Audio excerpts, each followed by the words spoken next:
Hi, நான் அம்ருதா. நான் ஆவடி, சென்னையிலேருந்து வரேன். நான் சிவில் இன்ஜினியரிங் முடிச்சிருக்கேன். எனக்கு வந்து லேண்ட் சர்வேயிங் அண்ட் ஃபீல்ட்ல வந்து கொஞ்சம் இன்ட்ரெஸ்ட் இருந்தது. அப்ப நான் நெட்ல சர்ச் பண்ணும்போது எல்எஸ்ஐடி பத்தி தெரிய வந்தது. எல்எஸ்ஐடியோட என்னென்னன்றது இன்னும் நெறைய நெட்ல சர்ச் பண்ணி, அப்புறம் அவங்க ஆஃபீஸ்க்கு வந்தேன். ஆஃபீஸ் வந்துட்டு அவங்க கிட்ட இருக்க கோர்சஸ் பத்திலாம் டிஸ்கஸ் பண்ணோம். First initially total station course வந்து 15 டேஸ் கோர்ஸ் நான் அட்டெண்ட் பண்ணேன். அதுக்கப்புறம் டிராஃப்டிங் கோர்ஸ் ஒரு 15 டேஸ் அட்டெண்ட் பண்ணேன். 2மே அவங்க வந்து ஈஸியான முறையில எப்படி நம்ம கத்துக்க முடியுமோ அவங்க சொல்லிக் குடுத்தாங்க. டவுட்ஸ் எது இருந்தாலும் கிளியர் பண்ணி குடுத்துட்டு இருந்தாங்க. அது மட்டும் இல்லாம நம்மளுக்கு இது ஃபியூச்சர்ல எப்படி எப்படி ஹெல்ப் ஆகும் அப்படின்றதும் கிளியரா வந்து எல்லா விஷயமும் சொல்லிக் குடுத்தாங்க.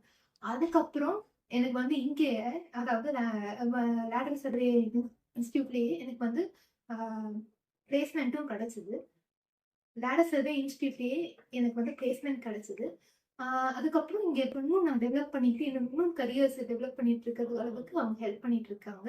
என்ன டவுட் இப்ப கேட்டாலும் சரி, என்ன ஏதாவது ஒரு சின்ன இது டவுட் கூட இருந்தாலும், இல்ல சர்வே ஃபீல்ட் பத்தி ஏதாவது ஒரு டவுட் இருந்தா கூட, அ சைட்டுக்குலாம் கொண்டு போய் இன்னும் நெறைய நெறைய சைட்ஸ்லாம் கொண்டு போய் சைட்ல நெறைய எக்ஸ்ப்ளனேஷன் பண்ணி, நெறைய சைட்ஸ்லாம் கொண்டு போயிட்டு நம்மள வந்து எக்ஸ்ப்ளைன் பண்ண வச்சாங்க. ஒரு ஒரு சைட் ஒரு ஒரு மாரி இருக்கிறதும் எக்ஸ்ப்ளைன் பண்ண வச்சாங்க. அப்ப அது வச்சு நம்ம இன்னும் நல்லா புரிஞ்சு இந்த டான்ஸவே கத்துக்க முடியும். இந்த கோர்ஸ் எனக்கு எப்படி இருந்ததோ, அதே மாரி உங்களுக்கும் ஹெல்ப்ஃபுல்லா இருக்கும். நீங்களும் வாங்க. கண்டிப்பா எல்டிஆர்ல வந்து உங்களுக்கு ஒரு நல்ல ஃபியூச்சர் இருக்கு. இந்த எஸ்பெஷலி டான்ஸ் சர்வேன்ற ஃபீல்ட்ல உங்களுக்கு நல்ல ஃபியூச்சர் இருக்கு. Thank you.